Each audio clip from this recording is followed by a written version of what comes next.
you guys been mad at Robert Kraft all year. I feel like he did exactly what he should have done. The day you guys won that game against the Buffalo Bills was the day we heard that Mayo was gone, and the staff was getting gutted.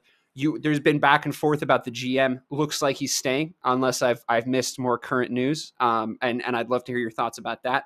But essentially, Kraft has done what you would have wanted him to do, right? Very decisive in his decision making, and if I were you, I wouldn't be upset with Mike Vrabel as my head coach, considering his resume and the fit that we've talked about. But maybe you are. I don't know. How do you feel about Mike Vrabel?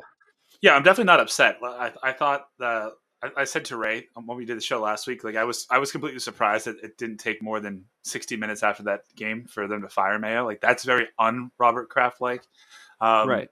But I think Vrabel coming in, that press conference where he instantly just talked about accountability, it starts with him. If anyone's going to blame anybody, blame him. Like that he wants to get entitlement out of the building. I think that's all great. I think he's going to be a good motivator of men. I'm intrigued by who he could potentially add as his offensive coordinator. I don't want Josh McDaniels for all the reasons why I want everyone that's been associated with the Patriots this last couple of years to get out. But I think, listen, if he could bring in, if Josh is his pick, fine. I want Eric Bieniemy. Like I've said that in our Discord a lot. Give me the guy that mentored Patrick Mahomes and that can't get a head coaching job in the NFL for some weird reason. I just think that'd be a great fit. And Elliott Wolf being the GM still, if Vrabel builds a team around him and they keep Elliott Wolf and he has a good title, but he's not actually making all of the personnel decisions, I'm fine with that. So I think overall, as a Patriot fan, you can't be unhappy with this. This is the type of guy that you need. And now Robert Kraft just has to do the one thing that he's only done once in the last 31 years and just spend money this offseason. And if he does that, based on the fact that we have the fourth easiest schedule based on strength of schedule next year, the Patriots could get themselves into a position where they're 9-8 or even 10-7 again. Yeah, I mean, I as much as I'm upset personally about Vrabel being off the table, it was a kind of a whirlwind of Vrabel leaves the table and then Mike McCarthy gets fired in Dallas, and then I'm just up staring at the ceiling thinking Mike McCarthy might be the coach of the Bears next season. But we'll get into that in a little bit. I really do think that this is exactly what the team needs. As much as he is definitely a part of the DNA of obviously of like a winning Patriots franchise. And like, I think technically you would call him part of like the Bill Belichick coaching tree. I think he's made his own. You wouldn't like he never coached coming out of Bill. I know, but like just like he came out of that program. You know what I mean? Like I feel there's enough connection where I think if you wanted to banish the ghosts of et cetera, and the things that you guys have been saying on this show and the other show, there could be some room. I'm not saying I'm making this point, but there could be some room for criticism of like, well, we're hardly like moving in a new direction, hiring like a linebacker for you know what I mean, like that played under Bill Belichick. However, what I would argue against that is he, I think, established his own reputation since then as a coach, right? Completely separate to Bill and really to anything to do with the Patriots. So I do think that he's going to come in with a fresh slate. The big reason why he was my number one choice, and I was vocal about that for Chicago, is a culture change is needed in my team, and like that's why he was pretty consistently my number one choice across pretty much every week since Eberflus was fired. I sort of got on the Ben Johnson train once I realized Vrabel, the candidacy was slipping away.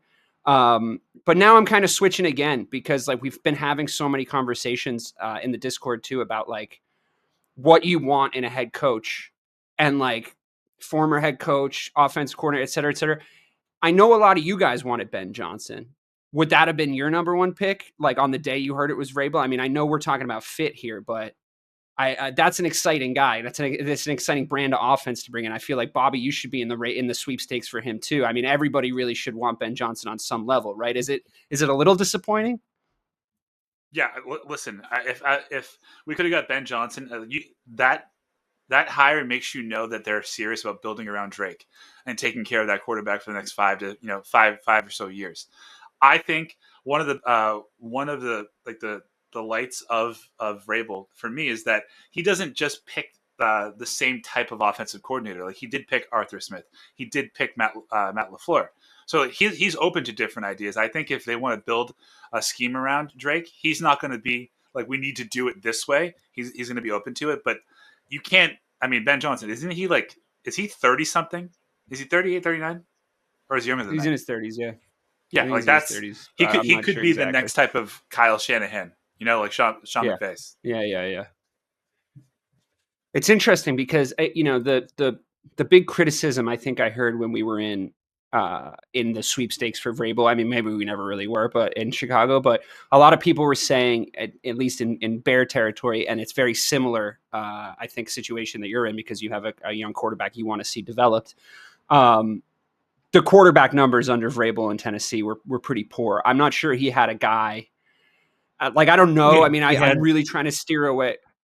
Go He ahead, had Bobby. Tannehill. He had Tannehill, so it's not like he had Right. someone that was It's just like. I'm right. I'm trying to steer away from like year one QB commentary though. Like there's just so much like reflexive, like reactionary takes on like who the best QB out of this rookie class is, and I just don't think it's decided yet. Because when you look at the CJ Strouds and the Jordan Loves and even the Justin Herberts of the world, you could argue that like those guys were exciting in their early seasons or early season, and then like you give Jordan Love a fucking contract like you did, and all of a sudden you're sort of shitting yourself, right? So things can change very quickly in the NFL. But you're going into the Vrabel situation thinking Drake Maye is our guy. We want a guy that's going to make this dude play well. Does it worry you at all that and I know, like to Bobby's point, fair point, that he had Tannehill down there. It's not as if he was, cooking with the best ingredients. But does it worry you at all that he doesn't have a proven track record of developing young quarterbacks? I mean, he was never given the opportunity to do it, right? Right. So I mean, every time that he's been a coordinator, whether it was at Ohio State or in Houston, like he was on the defensive side of the ball. I will say, like Of course. it definitely it means something to me that he took Ryan Tannehill from Miami and got him to a guy that was a 4,000-yard passer and 30-ish touchdowns per year for three straight years. Like that has to be system because we knew what Ryan Tannehill was before that, and he wasn't that guy, right? He got him. Did he win comeback player of the year the same year that Vrabel won? That seems to ping correct in my head, I think but he did, couldn't. yeah. I don't know off the top of my head. Yeah. So I mean, he but yeah, go resurrected on. that career. I'd be interested to see what he does, and it all comes down to who he picks as his OC, right? Because if He did win comeback player of the year. There should be a never mind award for comeback player. Like after Right. you win comeback player of the year, there's the never mind. We should call it the Robert Kelly comeback player of the year because he anoints quarterbacks so quickly. And the Dave Clark never mind award because I fucking think every quarterback sucks. So. Right. Anyway, yeah, I think that's all a fair point. I mean, it's a little sensationalism to sort of turn around and say like, well, he's never, because realistically, if you get a year one Patriots, so let's just like pie in the sky this for a second. If you get a year one Patriots where your defense, that defensive roster comes into the season playing like they look like they should be playing, which is, if we're being honest, they've been underperforming for what we value that defense on paper, right? Like that's been true for probably 2 seasons, right? I think the Mayo full season, you can see that like he's really not getting the most out of them. If you're getting the most out of them and they become, what would be the ceiling? If they become a top 10 defense, right, next year under Vrabel, but your offense moves laterally, like you don't see Drake Maye fall off, but you don't see him make any progress under Vrabel in year 2. Are you wiping your brow and saying at least we didn't have a big downturn like the CJ Stroud year? Or are you saying like that's a worry? We need to bring in a new offensive coordinator. We need to bring in a new QB coach. And additionally, how you feel, but also how do you think the larger Patriots fan base would react to something like that? Because that would be what I would deem probably the most likely scenario, or really, a best case scenario for year one. Yeah, so I think it's a great question. I'm going to answer it and using a couple of terms that you like to throw at me in Discord with context and nuance. So I'm just saying, like, if it looks like it's a lateral move, but they're a good enough team to capitalize on other teams' mistakes now offensively, I'm okay with it. Like I think that's a really big thing. If they can, if Drake doesn't throw many more touchdowns, but he throws 3 less interceptions and they win 3 more games, I'm okay with that, right? I think Sacks. If the sacks are listen, improved, exactly. If he's not running like, for his fucking life every right, week too. right. So I think it does. I mean, that's a spend money situation. That brings us back to your point about Kraft, right? Like, you got to go improve that offensive line. Like, good. So do we. We're in the same market. We're in the market for the same types of players and the same types of coaches. And so far, you guys are ahead. And it's I mean, I think you'd be reasonable. But how do you think the larger Patriots fan base might react to that? Because as you know, like, it's getting a little toxic. So is their record the same, or does their offense look the same? Their defense is better, and they win more games. Because I think that if they win 5 games next year, people are gonna go out of their fucking minds. But if they get to 7 and I don't 10, think or they're even winning 8 and 5 9, games next year. I think the Vrabel. I would actually love to see, because I know that Bobby thinks like this. Bobby, 5 games isn't realistic for a Vrabel-led Patriots. Let's say they do spend some money where they need to, and it's not a complete waste of an offseason again. They're going to go spend that insane amount of cap space that they have, and they've been sitting on that. I don't know. Robert Kraft has been sailing around the Mediterranean. I don't know what he's been doing with it, but I'm sure it's been nice. They go spend that. They go get O-linemen in free agency, they draft decently well. We're not saying anything hyperbolic here. They just have like the offseason they're supposed to have, which it looks like they're gonna, considering that they've been like the most active team so far as like making changes and making moves. What do you think a realistic win total is, Bob? Probably 8 or 9. I mean, if you look at the quarterback play and the defensive play, if the defensive play is, like you said, even, I don't know, a little bit better than it was this past year, and Drake Maye stays lateral, it's got to be 8 or 9 with just the coaching. You know what I mean? I mean, you guys are. We talked about your roster week in, week out, but you guys were bottom of the whole NFL for yards after first contact, right? As a defense, and call me crazy, like call me absolutely insane, but the thing I thought that the Bill Belichick defenses did the absolute best was finish their open field first tackles. It was so crazy how good those Patriots teams were, which, not flashy. You're not thinking back on highlights of, when I remember my good defenses in the past, although like those memories are starting to turn into black and white photos in my head. When I remember my good defenses of the 2018 one wasn't bad, but when I remember those, it's like ball hawks, Peanut Tillman punching out stuff. When I think back on the Pats, as much as you guys had the Asante Samuels of the world to like go out there and make plays, there was just a lot of like, that guy got him in the 7th round. He's got 6 tackles today. Like there was just like a ton of that. Like, we're just finishing, like, do your job, blah, blah, blah. We know, right? That, to me, it's like, banish those ghosts, right? Like, if Mike Vrabel can banish those, if the guys on the team are at least just getting the fundamentals correctly, I think you guys are looking at what Bobby said, 8 or 9 wins, right? Like, if you can just, because there was so many coaching issues on that Patriots team this year it would be so sporadic week in, week out. Yeah. I mean, it would be so up and down. It'd be like, this is a new coaching issue that hadn't, like, it's like penalties are the problem this week. Penalties are still the problem next week, but also there's 9 sacks, and it's just like stuff like that. You're like, come on, like, that's coaching, like, that's discipline. Like, that's the stuff you see when you're like, oh God, like, these guys just aren't drilled properly. Right. So, I mean, the floor has to be that for Vrabel, just to come in and say, like, you guys are doing fucking suicides if you like miss an overfield tackle. So, like, I mean, I guess we'll see. What do you think? Do you think he gets a minimum 2 years? I know that was a massive complaint. Yes. Yeah. Right. Because there was a sort of a group, a mob saying it's completely unfair that Mayo didn't get 2 years. A lot of people saying, like, this is how black coaches are treated in the NFL. To me, I'm quick to call out a race issue in the NFL because it is so racist all the time. But in this situation, I was just like, I don't know, man. I think it seemed pretty obvious that Mayo has to go. Yeah. I think it seemed obvious to the world. He was a defensive specialist, and his defense got progressively worse every single week of the season. Yeah. And the players didn't like him. They stopped listening to him. And everything he said on the podium was then the complete opposite on the next week. So I think when a guy loses such control of his team, and it maybe, I honestly don't think he wanted to be a coach in the NFL anymore. Yeah, I've heard it doesn't look like that. It just doesn't look like it. So I think if Kraft next year, again, let's just say they win 7 games, like that's the lowest of the floor for Vrabel, I think. But he has complete command of the locker room. I mean, you should sign him to another extension right then and there, because that's something you can build off of. Bill won 5 games his first year with us. I'm not saying this is going to be the Bill Belichick, but like you need to give this guy time to breathe. Yeah. Bobby, you're looking at like you're interested in the Patriots next season. You're trying to figure out, like, from your perspective, how it's going specifically for Mike Vrabel. You're paying attention to things like the post-game pressers, right? Like, even if they lose a game, how they lose, and then what he sounds like in the media afterwards, right? Because I was pretty much tuned out of listening to Mayo 5 weeks in, maybe 6. I was like, these pressers are bad. Like, I can't, like, this guy, I feel like he's saying a different thing every single week. Like, the messaging isn't consistent.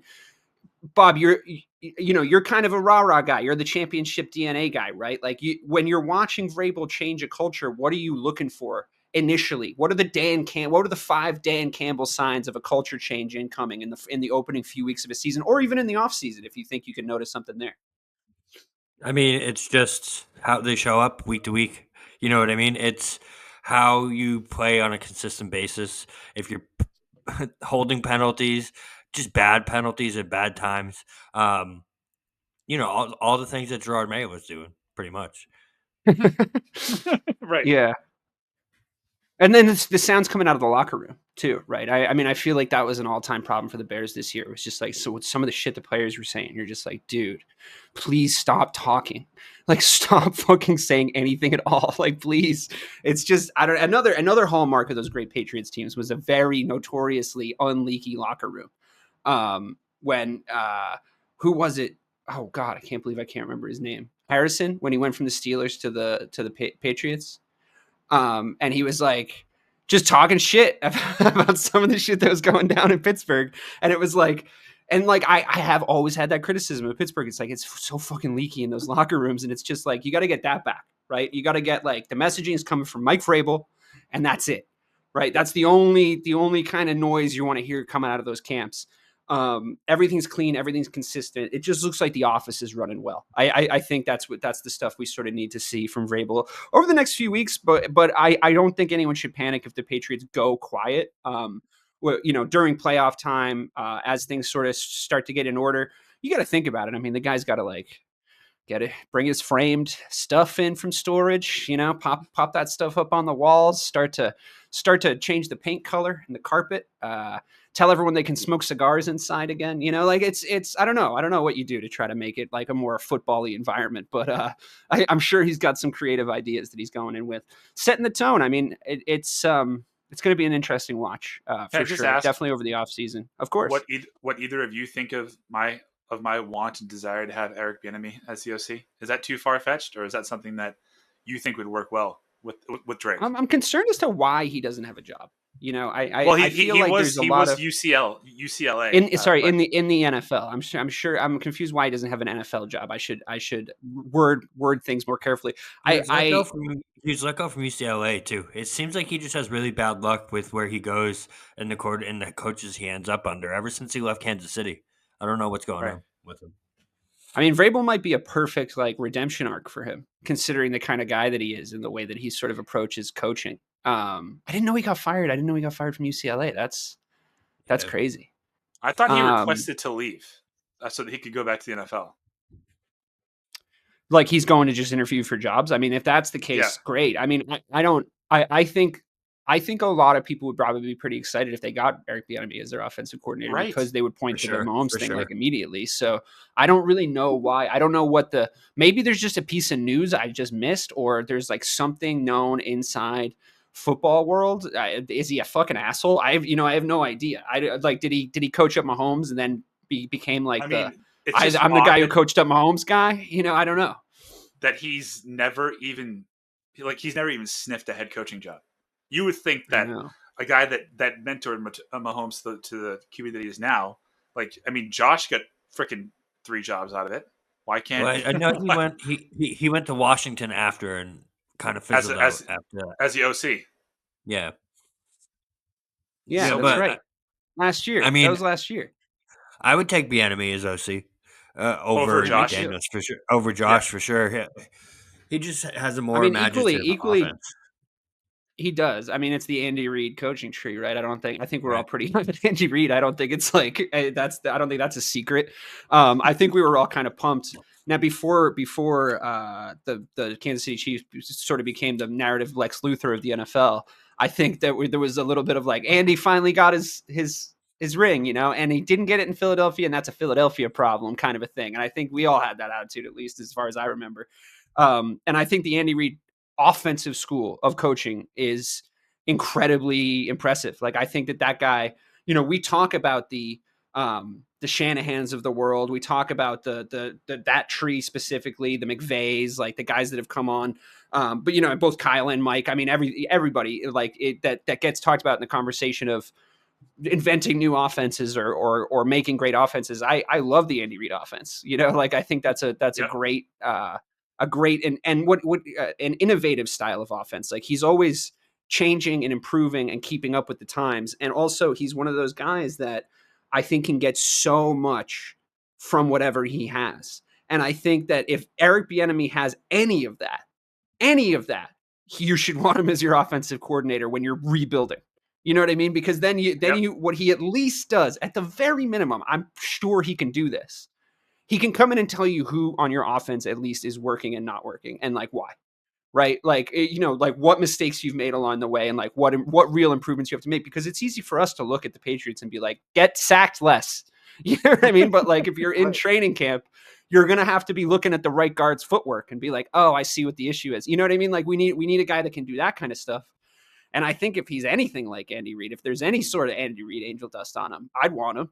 I will say though, like when your offensive coordinator doesn't work out in a new like run in what feels like a fresh start, it sucks. Like it sucks so bad because the NFL is so offense heavy now. Like I just feel like every year we get more and more import, more and more reliance on the offense happens. I feel like I really think it does. Like the defense building a massive defensive team, building a defensive team to win you something, as much as like all the champions still have top 10 defenses, right? Like that stupid commercial, but like it's still like have the 10th best defense then and make sure your offense works. So don't get it wrong, I would say, but like, I don't know. I can't find a flaw in your proposal, I guess is my answer. Love that. Well, there you have it on the Vrabel situation. And like, on the opposite end of the spectrum is my coaching search. I was going to say, literally the exact opposite ends of the spectrum. Patriots have their person picked out, ready, first one off the board.